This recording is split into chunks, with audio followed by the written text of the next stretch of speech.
think the major thing farmers need to remember regarding herbicide resistance is that it will happen to them if it hasn't already happened.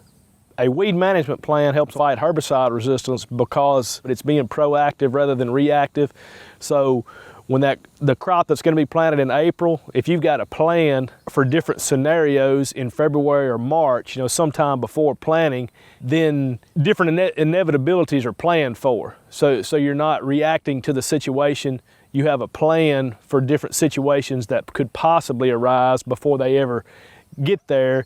And the bottom line with that would be their budgets. If we've only budgeted $50 for herbicides during the crop, but we need $90 or $190, then having that built into the budget at somewhere makes it a lot easier to swallow, and having a plan up front builds that into a program.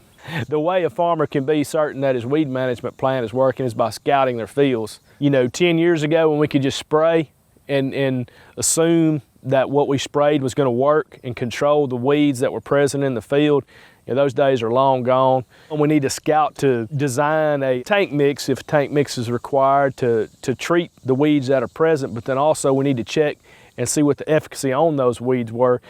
In the case of something like glyphosate-resistant Palmer amaranth, the difference in a day can be the difference in controlling that weed and not controlling it. So checking behind herbicide applications is critical to know if they worked.